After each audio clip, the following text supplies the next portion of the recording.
ऐसी 10 legendary Naruto fight जो कि एनीमे में हमें दिखाई ही नहीं गई। इसकी वजह से भाई मुझे लगा कि नहीं, मुझे इसके ऊपर एक वीडियो तो बनाना पड़ेगा। एंड आज हम उसके बारे में बात करने वाले हैं डिटेल में। फर्स्ट फाइट आती है इशिकी वर्सेस कागुया की। आपको पता है वो दोनों ही ओत्सुजुकी हैं एंड मेन स्टोरी से हजारों साल पहले वो अर्थ के ऊपर आए थे गॉड ट्री को प्लांट करने के लिए, ताकि वो उसको बाद में जाके हार्वेस्ट कर पाए। लेकिन यहाँ पे अपनी कागुया इशिकी को बिट्रे कर देती है, उसको एक सरप्राइज अटैक मारती है, जिसकी वजह से ऑलमोस्ट इशिकी मरने ही वाला होता है। लेकिन तभी अपने इशिकी भाई अपना दिमाग लगाते हैं, खुद को जिगेन वाली फॉर्म में वो ले लेता है एंड ऐसे ही करके वो बच जाता है। इन दी एंड ये होता है कि अपनी कागुया तो बच जाती है एंड इशिकी स्टोरी लाइन सेट कर देता है फॉर बोरुटो। आपको पता है कवाकी के पास जो ये कारा वगैरह है वो यहाँ से ही रिलेटेड है एंड यहीं से अपनी जो बोरुटो की स्टोरी लाइन होती है वो स्टार्ट होती है। सेकंड फाइट आती है हागुरोमो एंड हामुरा वर्सेस कागुया ओत्सुजुकी की। आपको पता है भाई लॉर्ड टेंजी ने क्या जादू किया था अपने कागुया के ऊपर, लेकिन उसके बाद क्या होता है, अपने कागुया 10 टेल्स बन जाती है। बेसिकली ये जो गॉड ट्री होता है उसके चाकरा को एब्जॉर्ब कर लेती है एंड ये बात हागुरोमो एंड हामुरा को पसंद नहीं आती, क्योंकि वो एक्चुअली में ह्यूमंस होते हैं, उनको बचाना था अर्थ को, तो वो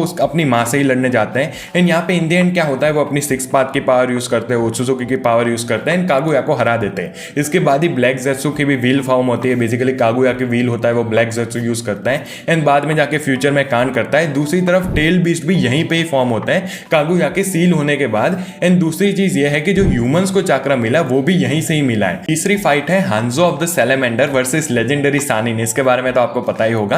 बेसिकली जब भी अपने जिराया, सुनाडे एंड ओरिचिमारू गेनिन थे सेकंड वर्ल्ड वॉर के दौरान, basically second shinobi world war के दौरान, उस टाइम पे भाई हांजो उनसे लड़ने आता है। यहाँ पे क्या था कि भाई वो 3 गेनिन लोग ही थे एंड सामने हांजो की एलाइड फोर्स थी। वो उसके ऊपर पॉइजन यूज करते हैं, मार्शल आर्ट यूज करते हैं, टेक्निक यूज करते हैं, अटैक यूज करते हैं, लेकिन फिर भी लिटरली गेनिन्स को वो मार नहीं पाते। ये बात याद रखना कि वो उस टाइम पे गेनिन्स थे, लिटरली लोएस्ट रैंक पे थे एंड इसकी वजह से हांजो बहुत ज्यादा इंप्रेस हो जाता है उनसे, क्योंकि जो बाकी सारे एलाइज होते हैं वो मर जाते हैं, लेकिन 3 गेनिन बच्चों को वो नहीं मार पा रहा था। इसलिए वो उनको अपना लेजेंडरी नाम देता है कि भाई आज से तुम हो 3 लेजेंडरी सानिन एंड इसके बाद वो खुद ही विड्रॉ कर लेता है फाइट से। चौथे नंबर पे आता है हाशिरामा सेंजू वर्सेस काकुजो। आपको पता है काकुजो ने ये खुद बताया था कि हिडन मिस्ट विलेज ने उसको एक छोटा सा मिशन दिया था कि तू God of the shinobi world को असैसिनेट करके आ, क्योंकि वो एक टॉप निंजा था।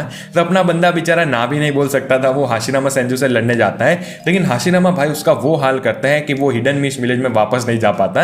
एंड आपको पता ही है भाई हाशिरामा को मादारा के अलावा तो ऑलमोस्ट कोई हरा ही नहीं सकता था। इसकी वजह से काकुजो को भाई डिफीट कर दिया जाता है। हाशिरामा की रेपुटेशन और बढ़ जाती है एंड काकुजो भाई बहुत ज्यादा बीटर हो जाता है टुवर्ड्स हाशिरामा। 5th नंबर पे आती है Orochimaru versus 4th Kazekage. I don't know तुम में से कितने लोगों को इस फाइट के बारे में पता भी होगा, लेकिन अगर तुम्हें पता है तो हेड्स ऑफ टू यू। यहाँ पे अपने जो 4th काज़ेकागे थे उस टाइम पे रासा बेसिकली गारा का बाप था वो, एंड यहाँ पे उसका प्लान ये था कि मैं ओरोचिमारू के साथ मिल जाता हूँ एंड कोनोहा को ही डिस्ट्रॉय कर देता हूँ। लेकिन अगर तुम नारुतो देखा है तो तुम्हें पता होगा कि ओरोचिमारू भाई का भरोसा तुम्हें नहीं करना चाहिए। तो क्या होता है, ओरोचिमारू उसको कहता है कि एक काम कर, तू मेरे हाइड आउट के ऊपर आ जा। वो बंदा उधर जाता है अपने बॉडीगार्ड के साथ, लेकिन ओरोचिमारू भाई साहब भी उसको बिट्रे कर देते हैं एंड देन उसको मार देता है बहुत ज्यादा आसानी से। इससे इंपैक्ट ये पड़ता है कि भाई जो सासोरी था उस टाइम पे उसको ऐसा पपेट काज़ेकागे बना दिया जाता है। गारा भाई का बाप चला जाता है उसके ऊपर से एंड उसकी जो ट्रांसफॉर्मेशन होती है वो और भी ज्यादा फ्यूल हो जाती है, उसको और भी ज्यादा गुस्सा आने जाता है इस वर्ल्ड के ऊपर। 6 नंबर पे one of my favourite legendary Minato Namikaze versus 1000 shinobis. आपको पता ही होगा ककाशी के फ्लैशबैक के दौरान हमें बताया गया है बेसिकली उनका मिशन ये था कि इनको एक ब्रिज था उसको प्रोटेक्ट करना था एंड भाई जो सूचिकागे होता है उस टाइम पे वो लिटरली 1000 शिनोबी भेज देता है कि नहीं तुम्हें ब्रिज को तो तोड़ के आना है। अपने मिनाटो भाई जाते हैं उधर लड़ने के लिए, उसके सामने होता है 1000 शिनोबीज। वो अपना फ्लाइंग थंडर वाला जुत्सु यूज करता है बेसिकली, जिससे वो टेलीपोर्ट करता है एंड सारे 1000 शिनोबीज को हरा देता है वो। ये बात एनीमे में भी मेंशन है, मांगा में भी मेंशन है। बेसिकली कैनन है कि मिनाटो ने लिटरली 1v1000 करके रखा है, जिसकी वजह से सूचिकागा को इन दी एंड पीस ट्रीटी साइन करनी पड़ी एंड विलेज में पीस हो गया एंड मिनाटो का उसको नाम मिला येलो फ्लैश करके।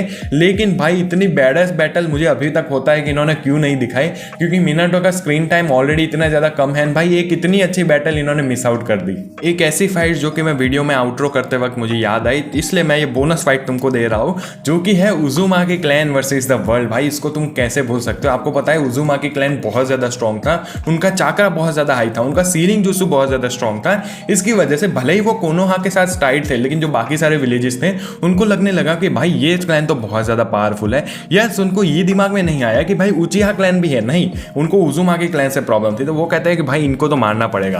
बेसिकली ओवर टाइम जेलसी ये सारी पैरानोया इन लोगों को आने लगा एंड इसकी वजह से अल्टीमेटली बहुत सारे विलेजेस ने टाई अप किया भाई उजुमाकी क्लैन को अनाइलेट करने के लिए एंड ये काइंड ऑफ एक फाइट नहीं थी, तुम कह सकते हो एक अनाइलेशन था क्लैन के लिए, क्योंकि फेयर फाइट तो थी नहीं। भाई उजुमाकी क्लैन को भाई बाकी सारे लोगों ने बहुत धो के मारा है, लेकिन अपने उजुमाकी क्लैन वाले भी इतनी आसानी से जाने वाले नहीं थे। वो भी फाइट बैक किया, उन्होंने अपने सीलिंग जुत्सु यूज किया, अपने चाक्रा रिजर्व्स को यूज किया, एंड भाई उन्होंने भी बहुत ज्यादा डैमेज इन्फ्लिक्ट किया। लेकिन तुम्हें जैसे पता है ओरिजिनल स्टोरी लाइन में क्या होता है, उजुमाकी क्लैन इतने ज्यादा लोग बचे नहीं। इसके बाद दो बहुत ज्यादा खतरनाक फाइट जो कि भाई सुन के मुझे ऐसा लगा कि यार ये तो दिखा सकते थे, वो है सासोरी वर्सेस थर्ड काज़ेकागे, एंड भाई दूसरी है सासोरी वर्सेस कोनान। यहाँ पे फर्स्ट की बात करें तो जो अपना सासोरी भाई था उसको चाहिए था एक स्ट्रॉन्ग पपेट, एंड उस टाइम पे जो थर्ड काज़ेकागे था उसका नाम बहुत ज्यादा था, वो एक जिंचुरी की भी था, तो उसको लगा कि क्यों ना मैं इसको ही पपेट बना लूं।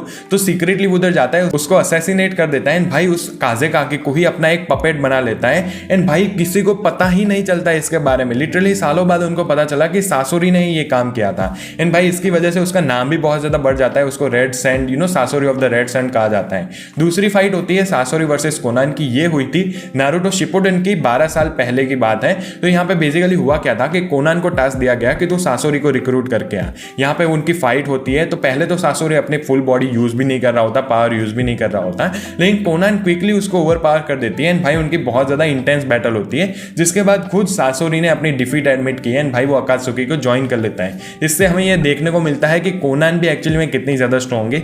ये बात अलग है कि ओबितो के साथ उसको लड़ना पड़ा, जिसकी वजह से बेचारी वो मर गई थी। एंड फाइनल फाइट जो कि पर्सनली भाई मुझे फिर से देखनी थी, वो थी माइट डाई वर्सेस 7 स्वॉर्ड्समैन। ये हमने एनीमे में भी देखा था। बेसिकली जब गाय सेंसे छोटे थे तब उनकी टीम को 7 स्वॉर्ड्समैन एम्ब्यूज कर देते हैं। अपने जो माइट डाई होता है, बेसिकली गाय का बाप, उसको पता चल जाता है कि मेरा बेटा खतरे में है, वो उधर जाता है। भाई एनीमे में हमें ये कंफर्म करके रखा है कि उसने भाई 7 में से 4 बंदों को उधर ही मार दिया था, किल्ड है, ये तो कंफर्म्ड है। एंड ऐसा कहा जाता है कि वो 7 बंदे को वो हरा देता है, वो अपने 8th गेट्स होता है वो ओपन कर देता है, जिसकी वजह से लिटरली वो कोई चांस स्टैंड ही नहीं कर रहे थे। ये बात जरूर थी कि 8 गेट यूज करने की वजह से बेचारे की डेथ हो गई, लेकिन इसकी वजह से ही माइट गाय को और भी ज्यादा मोटिवेशन मिली अपने आप को ट्रेन करने के लिए ताइजुत्सु के अंदर, फिर ये जो गेट्स वाली ट्रेनिंग होती है उसके अंदर। एंड अल्टीमेटली आपको पता है माइट गाय कितना ज्यादा स्ट्रांग हुआ, उसने अपने फादर को भी सरपास करके रखा था। लिटरली भाई मुझे ये फाइट तो जरूर देखने की, क्योंकि मुझे माइट गाय वैसे भी बहुत ज्यादा पसंद है, एंड उसका बाप तो मुझे और भी ज्यादा पसंद है। यही थी 10 फाइट जो कि मैं बात करना चाहता था। इसके अलावा भी भाई काफी सारी फाइट्स हैं, जैसे मैं तुम्हें बताता हूँ, एक सेकंड रुको। टोटल मैंने जो देखी थी वो 16 फाइट्स थी, लेकिन ऑब्वियसली मैं 10 की बात कर सकता था। एक था prime Hanzo versus prime Chiyo, इसका भी जिक्र है। उसके बाद है Hidan versus Yugito, second Tsuchikage versus second Mizukage, Uzumaki clan versus the world, इसको मैं कैसे भूल सकता हूँ, अभी मैं बाद में अभी फिर से रिकॉर्ड करके उसको बीच में डाल दूंगा। Tobirama versus gold and silver brother, मतलब ऐसी बहुत सारी फाइट्स है जो कि बहुत ज्यादा इंपॉर्टेंट रही है।